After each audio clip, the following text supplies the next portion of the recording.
Bismillahirrahmanirrahim. Assalamualaikum warahmatullahi wabarakatuh. Alhamdulillahi rabbil alamin. Wassalatu wassalamu ala asyrafil anbiya'i wal mursalin wa ala alihi wa sahbihi ajma'in. Rabbi shrah li sadri wa yassir li amri wahlul 'uqdatam min lisani yafqahu qawli. Subhanaka la 'ilma lana illa ma 'allamtana innaka antal alimul hakim. Wala haula wala quwwata illa billahil aliyyil azim. Alhamdulillah, bersyukur kita kepada Allah SWT kerana pada hari ini kita dipanjangkan umur untuk sama-sama kita meneruskan lagi yang ibadah dalam bulan puasa yang diberkati ini. InsyaAllah pada petang ini kita akan sambung lagi perbincangan kita pada minggu lepas tentang buku yang dikarang oleh Profesor Syed Muhammad Naqib pada atas, Islam, Faham Agama dan Asas Akhlak. Baik, pada minggu lepas kita telah ceritakan tentang bagaimana perkaitan antara din dan dain, perkaitan antara agama dan hutang. Dan insya-Allah ni pada petang ni kita akan sambung lagi dengan perbincangan tentang din dan dain ini, agama dan hutang ini. Seterusnya apabila kita melihat tentang keberhutangan ni, antara makna din yang kita boleh kaitkan dengan dain ialah keberhutangan. Antara apabila kita sebagai hamba Allah SWT dapat merasakan dalam diri kita dengan keberhutangan dengan Allah SWT yang telah menciptakan kita, yang dengan nikmat ijad dan nikmat imdad, Allah SWT telah memberi kita nikmat yang banyak. Yang pertama, daripada sifat keberhutangan ini kita dapat melahirkan sifat syukur. Kita dapat melahirkan berterima kasih dengan nikmat yang Allah SWT berikan. Ada satu misal ataupun contoh yang dibuat oleh Baba Ismail. Baba Ismail sepanjang buat satu contoh bagaimana benda ini boleh melahirkan sifat syukur. Contohnya Baba Ismail sebut, contohnya kita dalam rumah. Kita dalam rumah, tiba-tiba ada orang yang datang ziarah kita. Datang ziarah kita, umur mungkinlah kita ketika itu 15 tahun ke, 18 tahun ke, 17 tahun ke. Dia datang, kita tak kenal dah. Mak ayah kita pun minta kita salam dengan dia, kita pun salam. Salam biasa-biasalah, salam macam tu. Bila duduk sembang-sembang tu, mak dan ayah kita kata, "Mat, kamu kenal tak ni? Dulu dia ni lah masa kecil-kecil dulu kamu, masa mak dan ayah ni susah dulu, pak cik ni lah yang tolong, mak cik ni lah yang tolong kamu jaga, tolong mak ayah jaga kamu, jaga kamu, bagi makan kamu, mak ayah keluar kerja." Jadi kita yang sebelum ni rasa biasa-biasa je dengan pak cik dan mak cik tu, tiba-tiba bila datang rumah kita, mak ayah kita cerita pula dulu dia jaga kita kecil-kecil, kita pun rasa terhutang budi. Kita timbul rasa terhutang budi. Bila rasa terhutang budi, rasa nak berterima kasih, rasa nak bersyukur. Itu yang pertama, iaitu dengan sifat keberhutangan ini kita boleh melahirkan sifat syukur, sifat berterima kasih kepada Allah SWT kerana memberi nikmat yang banyak kepada kita daripada kita kecil sampailah kita dewasa sekarang ni. Kemudian yang seterusnya, keberhutangan ini juga boleh melahirkan sifat tawaduk, rendah diri, dan dapat menghilangkan nikmat sifat tercela, iaitu sifat sombong. Kerana kita faham bahawa orang yang sifat sombong ni, orang yang takabur ni, dia rasa diri dia semua. Aku yang buat ni, aku yang suruh ni, aku yang cadang ni, ini semua ni atas jasa aku. Kalau aku tak buat, tak jadi ni. Kita semua diri dia. Tapi bila kita ada sifat keberhutangan ni, berhutang dengan Allah SWT, kita insaf. Nikmat yang kita buat ni, benda baik yang kita buat ni, Allah SWT bagi taufik dan hidayah. Kita berhutang dengan Allah SWT. Allah SWT yang bagi kita kudrat untuk kita buat kebaikan. Allah SWT yang bagi ilham kita untuk bagi idea, cadangan dan sebagainya. Allah SWT mudahkan jalan kita untuk melakukan kebaikan. Itu kita kembalikan benda baik yang kita buat ni kepada Allah SWT. Itu yang kedua, sifat tawaduk, rasa rendah diri, buat amal ibadat ataupun buat kebaikan kerana Allah SWT yang bagi taufik dan hidayah. Kemudian antara yang ketiga pula, yang sifat keberhutangan ni juga, kita dapat melahirkan sifat ikhlas. Buat amal kerana Allah SWT. Dan kita dapat menghindarkan diri daripada sifat riak, iaitu menunjuk-nunjuk. Bila sebut tentang riak ini, dari perkataan ru'yah. Ru'yah ni tengoklah. Ra'a, tengok. Jadi kita buat amal ibadat tu nak bagi orang tengok, bukan kerana Allah SWT. Jadi apabila kita ada sifat berhutang dengan Allah SWT ni, apabila kita berhutang dengan Allah SWT, kita nak bayar hutang tersebut dengan buat ibadat, maka kita buat itu kerana Allah SWT. Nak bayar hutang kepada Allah SWT, bukan nak bayar hutang kepada manusia. Jadi kita buat amal ibadat bukan lagi kerana manusia, tapi kita buat amal ibadat kerana nak balas balik, nak bayar balik hutang kepada Allah SWT. Itu boleh menimbulkan sifat ikhlas kita dalam beribadah kepada Allah SWT. Dan pada minggu lepas juga kita ceritakan tentang bila kita dah berhutang dengan Allah SWT ni, tentulah kita nak bayar balik. Bila kita kata membayar balik hutang tersebut, itu memulangkan semula, mengembalikan semula dengan khidmat kita kepada Allah SWT. Kita memulangkan hutang kita, mengembalikan hutang kita kepada Allah SWT dengan menyerah diri dan merendah diri dengan Allah SWT, dengan memberi khidmat pada Allah SWT yang memiliki Tuhan, Tuan pemiliknya, Tuan pemilik diri kita, Tuan pemilik badan kita, Tuan pemilik yang memberi nikmat kepada kita. Kita khidmah, kita memberi, merendah diri dan menyembah Allah SWT. Bila sebut perkataan pulih atau kembali ni, Profesor Syed Muhammad Naqib Al-Atas, dia sebutkan bahawa satu perkataan lain yang sama dengan perkataan pulang ataupun kembali adalah awida, iaitu kembali kepada yang lampau ataupun kembali kepada adat, awida. Sebab itu bila kata perkataan awida sama dengan perkataan adah. Adah tu orang Melayu pun sebut adat. Ambil adat tu, ambil daripada perkataan bahasa Arab tu, adah. Apa yang dimaksudkan dengan awida, kembali kepada adat ini, iaitu kita kembali kepada apa yang disunahkan oleh, contohnya yang Profesor Syed Muhammad Naqib tersebut ini ialah pengembalian kepada apa yang disunahkan oleh Nabi Ibrahim AS. Bagaimana yang disunahkan oleh Nabi Ibrahim, dan begitu juga dengan para anbiya dan mursalin yang lain, apa yang dibawa oleh risalah mereka. Kita kembali semula dengan risalah yang dibawa oleh para anbiya al-mursalin, iaitu untuk beribadah kepada Allah SWT. Iaitu perkataan awidah, adat. Jadi kita nak kembali semula kepada adat kebiasaan yang dilakukan oleh para anbiya dan al-mursalin.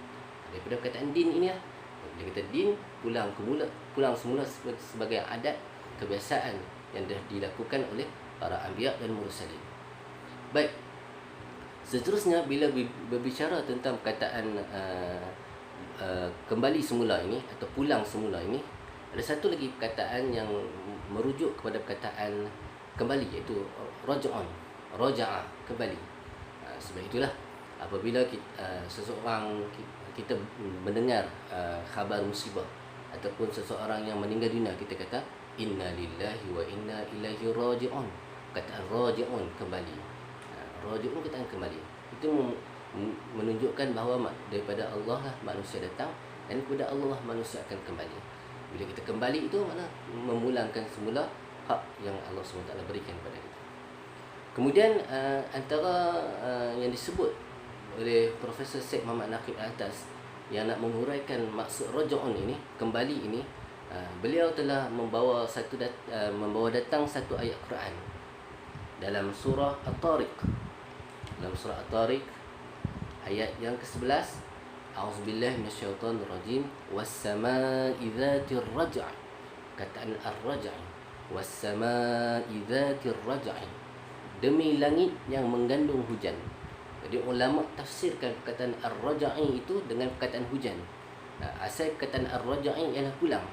Kenapa ulama tafsirkan dan demi langit yang mengandung hujan? Kerana hujan ni dia sifat ialah kembali. Dia turun, kemudian dia pusing semula, kembali turun, terus berkali-kali. Kerana maksud ar-raja' ini juga disebut sebagai sesuatu yang dikembalikan terus berkali-kali. Jadi penuh dengan rentetan. Lepas turun pula, lepas turun pula. Kemudian apabila air hujan yang turun ke atas muka bumi ni dikembalikan semula ke langit, dia turun semula.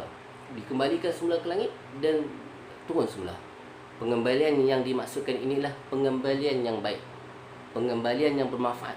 Kerana bila air hujan turun, ada manfaat kepada tumbuh-tumbuhan, ada manfaat kepada manusia, ada kebaikan kepada binatang dan sebagainya. Manfaat, faedah dan keuntungan.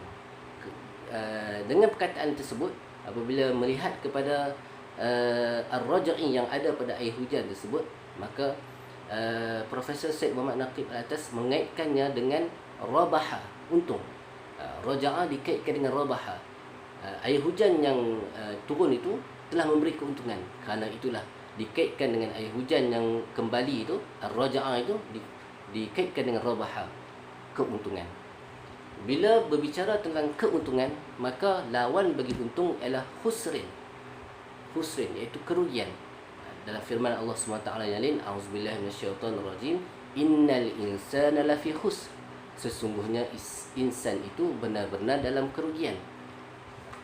Jadi apabila manusia tidak kembali kepada Allah SWT, maka itu adalah manusia yang rugi. Karena itu, untuk mendapat keuntungan, kena kembali kepada Allah SWT. Raja'a tadi, kembali balik. Jadi sifat seperti sifat hujan yang ada manfaat dan ada kebaikan. Rugi yang dimasukkan di sini adalah rugi jika hutang dirinya tidak dibayar balik. Innal insana lafi khusr, sesungguhnya manusia itu benar-benar dalam kerugian. Khusr apabila hutang yang dia berhutang dengan Allah SWT tidak dibayar semula, maka ini adalah kerugian yang sebenar-benarnya. Oleh itu, untuk membayar balik hutangnya dengan mengembalikan dirinya kepada Tuhan, seperti hujan yang kembali berkali-kali tadi, ada suatu keuntungan. Kerana itulah Profesor bawa satu pepatah Arab yang menyebutkan bahawa mandana nafsahu rabiha, barang siapa memperhambakan dirinya beruntung. Mandana nafsahu rabiha, barang siapa memperhambakan dirinya beruntung. Digunakan perkataan dana, memperhambakan. Kemudian ada perkataan rabiha, rabiha yang tadi untung tadi. Jadi dana ialah memperhambakan, sama dengan perkataan din, agama. Din itu kita memperhambakan diri dengan Allah SWT. Maka bila kita memperhambakan diri dengan Allah SWT, maka kita akan dapatlah keuntungan yang Allah SWT berikan kepada kita pada hari akhirat kelak, insya-Allah. Kemudian dalam kita sebutkan tadi tentang keberhutangan tadi, kita nak bayar balik hutang kita tadi, maka satu cara untuk kita membayar balik hutang kita kepada Allah SWT ialah dengan khidmah. Tetapi Profesor sebut di sini, khidmah ini satu istilah yang digunakan untuk orang yang bebas. Contohnya orang gaji, contohnya dia bekerja dengan tuan dia, dipanggil khidmah. Sebab dia bukan milik, dia orang yang bebas, orang yang merdeka, dia bukan milik tuan dia. Jadi kita buat khidmah. Contohnya kita buat khidmah kepada masyarakat, kita buat khidmah kepada sekolah, kita buat khidmah kepada orang perseorangan, kita buat khidmah kepada badan-badan kebajikan. Itu ialah khidmah. Ya. Begitu juga kita ambil perkataan perkhidmatan, daripada khidmah, perkhidmatan. Jadi kerana itu orang yang buat khidmah ni dipanggil khadim ataupun khadam. Itu khadam, khadam. Orang yang memberi khidmah kepada seseorang. Contohnya sebagai Nabi SAW. Contohnya seperti Nabi Muhammad SAW. Ada orang yang memberi, ada sahabat Nabi yang memberi khidmah kepada Nabi SAW. Dia bagi khadam Nabi SAW. Kemudian ada juga ulama, bila dia karang kitab disebut khadimul ilmi wal ulama, orang yang khadam kepada ilmu dan ulama. Tetapi menurut Profesor Syed Muhammad Naqib Al-Atas, kataan khidmah ini tidak digunakan dalam istilah agama Islam dengan maksud kita beribadah kepada, kita gunakan bukan kita guna kata-kata khadim menunjukkan kita berkhidmat kepada Allah SWT, tapi kita menggunakan perkataan abdun, abid, iaitu orang yang hamba Allah SWT, abdullah, hamba Allah SWT. Kita gunakan perkataan bukan khidmah tetapi ibadah. Kerana itulah khidmah kita kepada Allah SWT adalah dengan kita beribadah kepada Allah SWT. Sebab kita menggunakan perkataan abdun. Abdun ialah hamba. Ini kita dimiliki oleh Allah SWT, mamlukun. Bila kita abdun, mamluk, ini dimiliki oleh Allah SWT, kita berhutang diri dengan Allah SWT, maka kita adalah hamba milik Allah SWT, dan kita perlu membayar hutang tersebut dengan memberi khidmah, dengan melakukan ibadah. Itulah perkaitan antara abdun dengan ibadah. Bila kata hamba, abdun, maka kita perlulah berbuat ibadah kepada Allah SWT. Itu perkataan yang sama, abdun dengan ibadah. Daripada asal kata akar abada juga, abdun dengan ibadah. Kerana itulah antara ayat yang menunjukkan perbincangan tentang keperluan kita beribadah kepada Allah SWT. Tujuan Allah SWT menciptakan manusia ialah untuk beribadah kepada Allah SWT. A'udzubillahi minasyaitonirrajim. Bismillahirrahmanirrahim. Wa ma khalaqtul jinna wal insa illa liya'budun. Dan tiada aku jadikan jin dan insan melainkan baginya mengabdikan diri kepadaku jua. Mengabdikan diri bermaksud membuat kerja ibadah. Baik, itu sambungan yang dapat kita berikan, rentetan cerita tentang kita sambung daripada minggu lepas tentang agama dan keberhutangan. Bagaimana maksud agama din boleh dikaitkan dengan dain. Dengan perkataan dain, keberhutangan inilah melahirkan kita sebagai hamba kepada Allah SWT, dan kita berkhidmah kepada Allah SWT dengan melakukan ibadat. Dengan kita memahami dengan maksud din, agama dengan sebenarnya, maka kita memahami bagaimanakah cara bagaimana kita hendak beribadah kepada Allah SWT. Kita, kerana itulah apabila kita beribadah kepada Allah SWT, kita beribadah dengan rasa keberhutangan. Kita sembahyang, kita puasa, kita nak balas balik nikmat yang Allah SWT bagi kepada kita. Walaupun secara tak sedar, bila kita teliti semula, kita nak membalas balik hutang kepada Allah SWT tersebut, maka kita secara terperincinya, telitinya, kita tidak dapat membalasnya. Kerana nikmat Allah SWT begitu banyak. Jadi kerana itulah kita tidak rasa sombong, kita tidak rasa takabur, kita tidak rasa megah bila dapat boleh buat ibadah banyak. Kerana kita tahu ibadah yang kita buat banyak itu tidak dapat juga membayar hutang kepada Allah SWT. Kerana itulah Nabi SAW sebut, orang yang masuk syurga ni adalah kerana dengan rahmat Allah SWT. Dengan bukan kerana sebab dia punya ibadat dia. Nak kira ibadat memang tak cukup kita untuk membalas balik hutang yang Allah SWT bagi kepada kita. Setakat itu saja perkongsian yang dapat kita bagi pada petang ni. Segala yang baik kepada Allah SWT, yang lemah dan kurang ada kelemahan dari saya sendiri. Aku qauli hadza wa astaghfirullahalazim li wa lakum. Assalamualaikum warahmatullahi wabarakatuh.